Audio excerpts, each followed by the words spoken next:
Es un placer saludarte, querido amigo. Estamos en la lección número 7.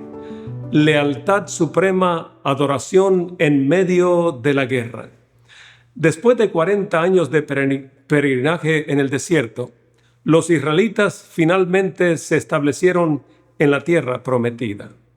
Aunque estaban jubilosos de haber cruzado el Jordán por la intervención divina, estaban conscientes de que se encontraban en terreno enemigo y que todavía enfrentarían enormes desafíos en esta zona de guerra que excedían sus fuerzas limitadas.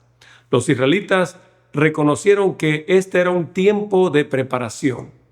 En vez de enfocarse en fabricar armas, reunir un mayor número de soldados, preparar los caballos o preparar estrategias militares, necesitaban preparar sus corazones a través de varios rituales que afinarían sus percepciones espirituales, fortalecerían su fidelidad al Señor y acrecentarían su fe. A lo largo de la conquista de la tierra prometida, necesitarían de estos rituales de renovación del pacto con Jehová, como recordativos constantes de su dependencia espiritual en Dios. Las bendiciones de toda índole acompañarán siempre a los israelitas mientras no olvidaran sus prioridades espirituales. La invitación para ellos es similar a la invitación para los creyentes del presente. Buscad primeramente el reino de Dios y su justicia, y todas estas cosas os serán añadidas. Mateo 6:33. Los israelitas volvieron a consagrarse al Señor en varias ocasiones, a veces ante un peligro inminente. Josué tomó la decisión aparentemente irracional de circuncidar a los israelitas en territorio enemigo, Josué 5, 1-9, de celebrar la Pascua ante un peligro inminente, Josué 5, 10-12, de construir un altar y adorar al Señor mientras la conquista estaba en pleno apogeo, Josué 8, 30-35, y de erigir el tabernáculo del Señor cuando 7 tribus de Israel aún no habían recibido su herencia, Josué 8, 1 y 2. En nuestras ajetreadas vidas tendemos a enfocarnos en lo urgente y a menudo descuidamos dedicar tiempo a renovar nuestro compromiso con Dios y agradecerle por lo que Él ha hecho y sigue haciendo diariamente por nosotros.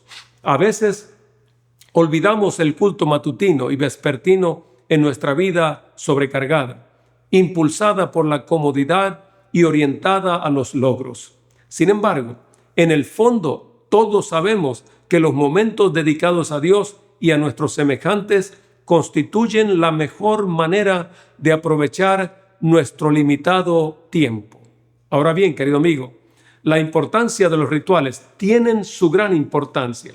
Los rituales eran y son medios muy poderosos para transmitir tradiciones y valores de una generación a otra, fortalecer la identidad colectiva y además permitir expresar los sentimientos y las emociones.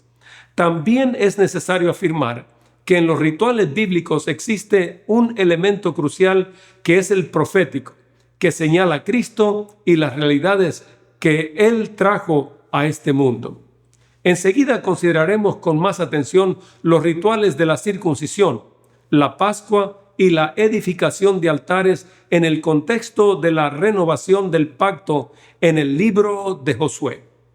Mientras hacemos esto, podemos buscar su significado mirando al pasado y a la vez proyectarnos a su relevancia para el Israel moderno que se está preparando para la Canaán celestial. Primero, la circuncisión.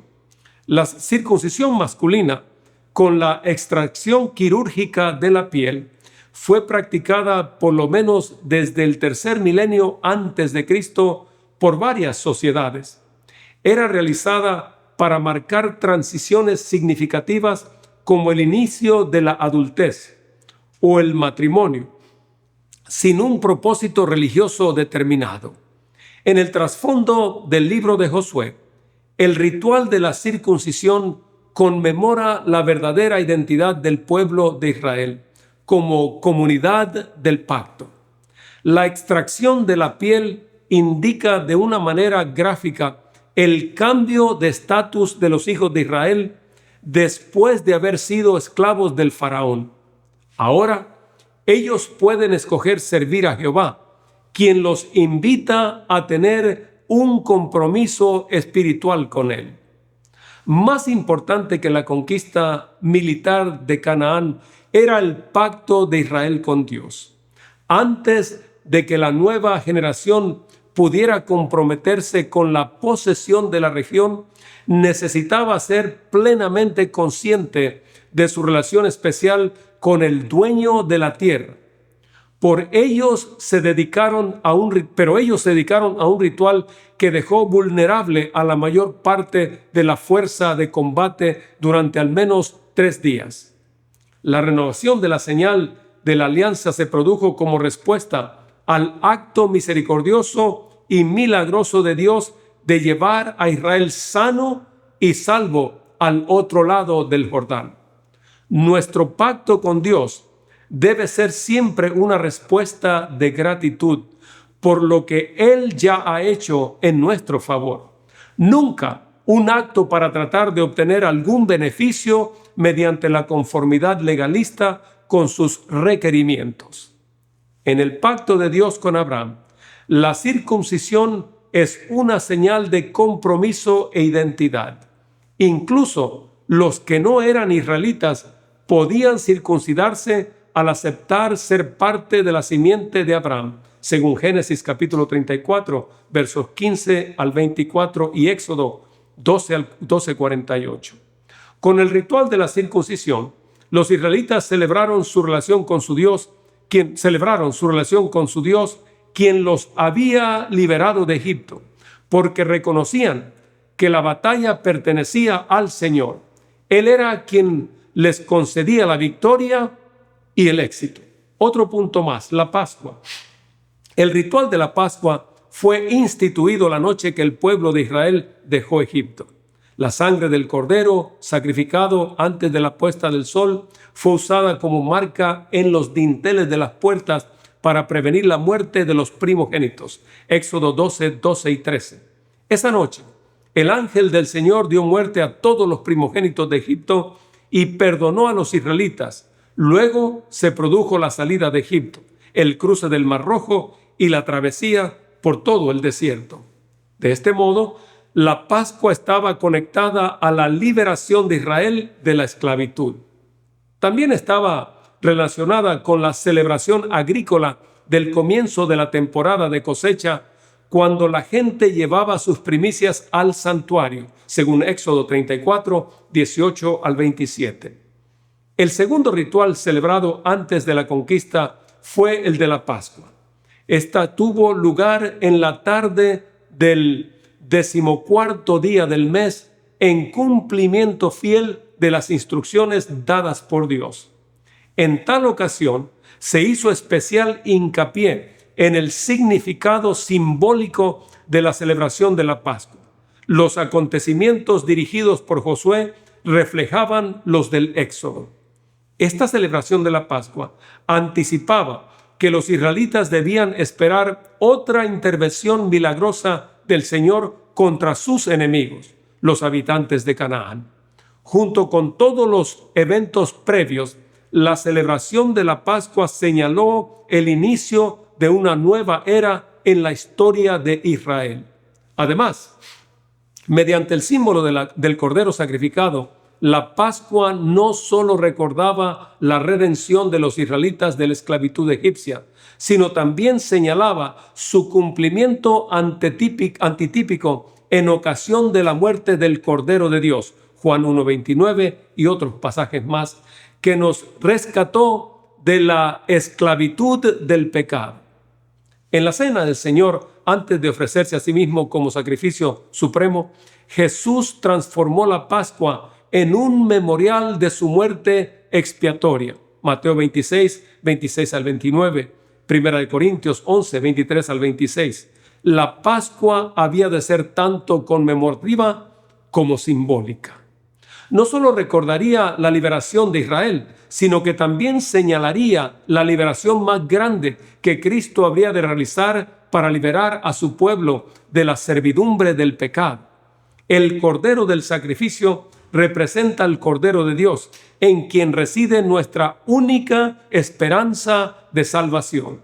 Sin embargo, la Pascua y la Cena del Señor señalan una realidad aún más gloriosa: el ingreso de la multitud redimida en la Canaán celestial.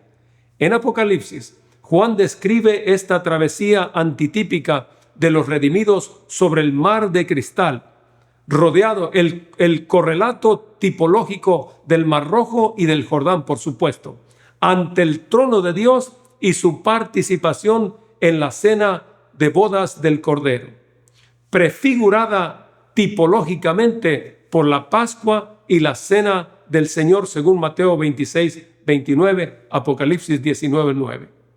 Altares de renovación, otro punto importantísimo. Los altares tienen crucial importancia en el sistema ritual del Antiguo Testamento y en la adoración a Dios en los tiempos patriarcales.